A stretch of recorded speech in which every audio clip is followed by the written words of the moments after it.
Bonjour mes frères, j'espère que vous allez bien.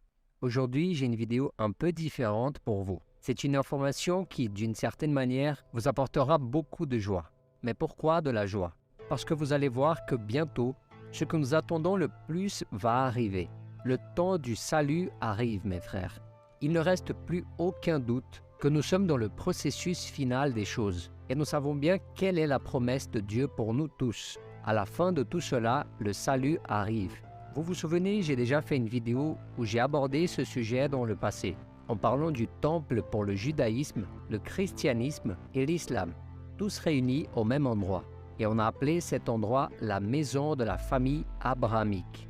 Mes frères, maintenant, c'est officiel. C'est déjà une réalité en 2023. Cette construction vient d'être inaugurée cette semaine. Regardez cette vidéo jusqu'au bout, car vous n'avez pas idée de ce que cela représente comme signe de la fin des temps. Mes frères, regardez ça. Un centre interconfessionnel comprenant une synagogue ouvrira jeudi à Abu Dhabi. Regardez cela. Ce qui n'était qu'un projet de centre religieux est maintenant prêt à être inauguré sous nos yeux. C'est la maison de la famille abrahamique, composée de ces trois bâtiments, une mosquée, une synagogue et une église. Mais vous vous demandez peut-être, qu'est-ce que cela signifie?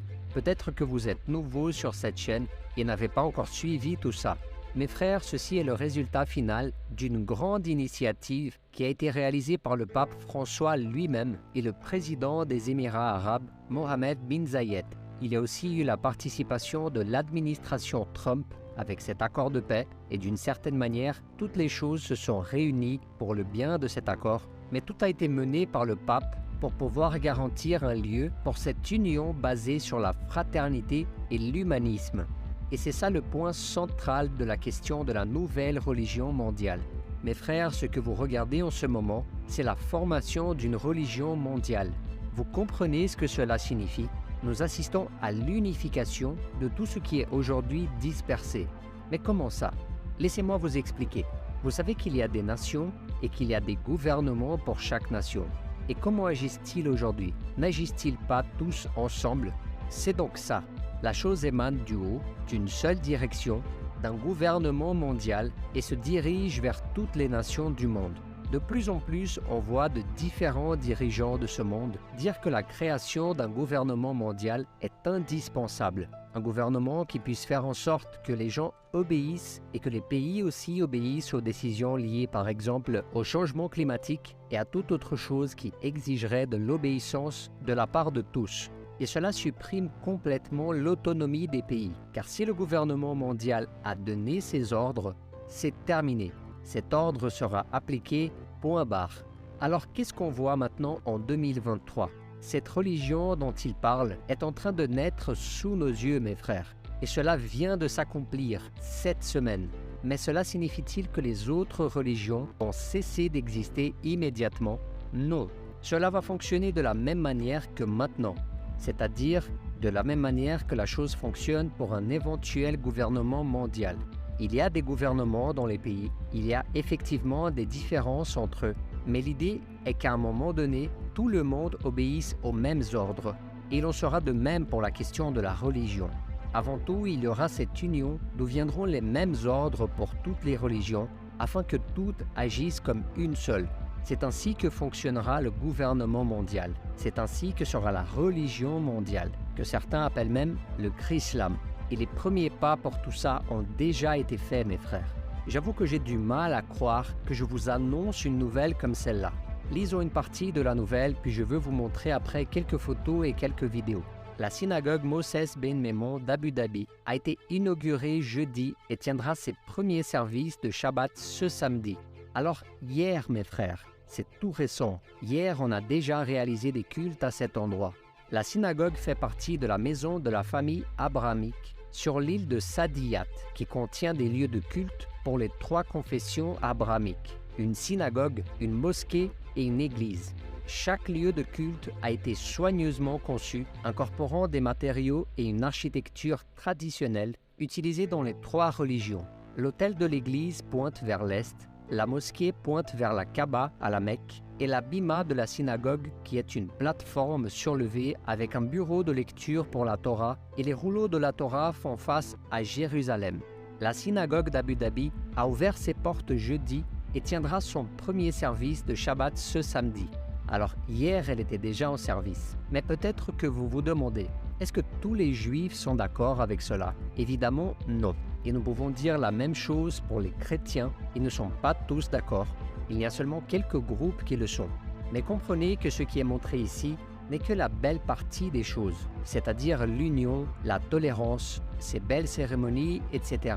Mais mes frères, comprenez qu'au-delà de ces belles choses qui nous sont montrées, nous avons aussi la question prophétique qui s'est accomplie. Et peut-être qu'en m'entendant dire ça, vous pensez, mais êtes-vous contre la paix et l'unité entre les peuples?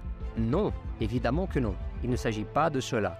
Je vous apporte simplement l'information que la prophétie s'est accomplie, vous comprenez? Je sais simplement que cela va arriver parce que la prophétie et les paroles du Seigneur ne seront jamais frustrées. Tout va s'accomplir et nous pouvons regarder cette réalité et n'avoir aucun doute sur le fait qu'il est plus que temps de se tourner vers le Seigneur, de se repentir et d'abandonner nos vies à Jésus-Christ. Vendredi, une conférence doit avoir lieu pour discuter des relations futures entre les religions. Parmi les conférenciers figure le rabbin David Rosen, directeur des affaires interreligieuses. La communauté locale, sous la direction du rabbin Yehuda Sarna, grand rabbin du Conseil juif des Émirats, organisera des prières de Shabbat et des festivités. Le rouleau de la Torah du président émirati lui sera dédié. Ici, on peut voir quelques photos de l'inauguration. Nous voyons aussi les représentants des trois religions. Regardez aussi le pape François sur le grand écran. Mes frères, ce que nous voyons ici est historique. Ce que nous voyons est prophétique. Vous comprenez? Nous avons ici des images qui montrent depuis le moment où tout a commencé, où tout a été signé, jusqu'au jour d'aujourd'hui où je vous parle en ce moment et où tout s'est accompli. Mes frères, mais et maintenant? Que se passe-t-il à partir de maintenant? À partir de cette unité, de cette fraternité et de cet humanisme? Mes frères, cela signifie que ce sont des accords de paix avant tout. Vous vous souvenez que Donald Trump, avec Jared Kushner et Jason Greenblatt, qui est associé à l'administration Trump en Israël, ont d'une certaine manière pavé la route pour cet accord de paix. Donc mes frères, tout se passera selon ce que Dieu a dit. Tout se passe selon ce que Dieu a donné à ses prophètes. Peut-être qu'en recevant cette nouvelle, vous êtes profondément effrayé dans votre cœur. Mais rappelez-vous que Dieu n'a jamais perdu le contrôle, mon frère. Il a déjà écrit le scénario de la façon dont certaines choses vont se passer sur cette terre. Et Dieu utilise toutes sortes de personnes, même les politiciens. Et lorsqu'il s'agit de la fin des temps, comprenez que la plupart du temps, Dieu se servira surtout des politiciens. Donc même ce mauvais politicien est utilisé par Dieu. Certains hommes puissants peuvent penser qu'ils détiennent tout le pouvoir, mais ils sont aussi utilisés pour accomplir les desseins de Dieu. Ainsi, mes frères, Donald Trump n'est pas devenu président des États-Unis pour rien. Il était là pour accomplir un but. Et quand il a quitté le gouvernement américain, beaucoup de gens n'ont pas compris. Moi, par exemple, je faisais partie de ces gens-là. Mais comprenez que pendant ce temps-là, il a accompli ce dessein qui était le sien. Et après lui, il a fallu que Joe Biden vienne pour accomplir d'autres desseins de Dieu. Par exemple, en matière de guerre. Vous comprenez? Nous voyons qu'on est en train d'ouvrir la voie à l'accomplissement de la prophétie d'Ézéchiel 38 sur Gog et Magog, entre autres. Et éventuellement, il se peut que Trump revienne en 2024 et à partir de là, nous aurons d'autres questions qui s'accompliront aussi. Donc mes frères, aujourd'hui, l'accord de paix est là. C'est une réalité. Mais quelques nations clés manquent encore à l'appel. Par exemple, l'Arabie Saoudite. Et que c'est extrêmement intéressant de voir les Juifs, les chrétiens et les musulmans se rapprocher de plus en plus. Principalement les Juifs et les musulmans. Dessiner des accords de paix comme celui-ci sont des choses qui ouvrent la voie à quelque chose d'absolument important. Vous savez de quoi je parle? Je parle du troisième temple, mes frères. Et théoriquement, il est déjà en cours de construction par Israël. Les Palestiniens eux-mêmes l'ont dénoncé parce qu'ils ne veulent pas de conflit qui consisterait à devoir diviser la montagne du temple où se trouve également une mosquée. Ils ne veulent pas cela et ils ont déjà dénoncé le fait qu'Israël réalise déjà des structures souterraines et que le tout est déjà en cours de construction. L'Arabie Saoudite a un rôle crucial dans cette situation parce qu'elle est une nation très forte. Quand elle entrera dans cet accord de paix qui a été fait par Trump, Jared Kushner Israël avec les autres pays arabes, ce sera une grande étape qui va ouvrir la voie pour la construction officielle du troisième temple. Et mes frères, nous sommes très proches de cela. Et c'est pour ça que je vous ai dit que cette nouvelle vous apporterait de la joie. Parce qu'après tout, les prophéties sont en train de se réaliser et bientôt le salut arrivera. Vous comprenez? Regardez ces images. Il n'y a aucun doute que cette œuvre a vraiment été inaugurée. Ici, vous pouvez voir une image qui montre les symboles. La première image montre un temple juif. Et juste à côté, nous avons une croix indiquant le temple chrétien. Et juste en dessous, nous avons le symbole de la lune représentant l'islam.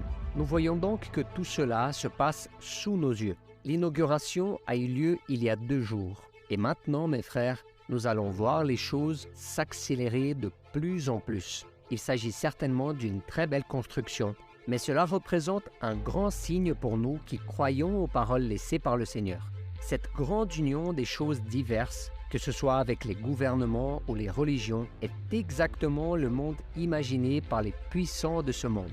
Ainsi, les ordres seront toujours donnés par une seule instance supérieure pour tous les gens qui sont en dessous. C'est ce qui se passe en politique, c'est aussi ce qui se passera dans le domaine de la foi. Alors, gardez les yeux ouverts. Mes frères, nous ne sommes pas confrontés à quelque chose qui est sans intérêt. Il est grand temps de chercher le Seigneur, de crier pour la repentance et pour le pardon de nos péchés. Le Seigneur a une vie abondante pour nous. Il nous veut près de lui, mais rappelez-vous que son amour va de pair avec sa justice. Alors, repentez-vous de vos péchés et abandonnez votre vie à Jésus. Mes frères, s'il y a bien une vidéo qui vaut absolument la peine d'être partagée, eh bien c'est celle-ci. Nous avons rarement des signes aussi clairs que celui-là. Alors faites votre part et partagez cette vidéo. Écrivez dans les commentaires votre avis et votre sentiment sur cet événement. Abonnez-vous à la chaîne et partagez cette vidéo. Regardez aussi ces autres vidéos que nous avons laissées en recommandation. Que Dieu vous bénisse. Je vous attends dans la prochaine vidéo.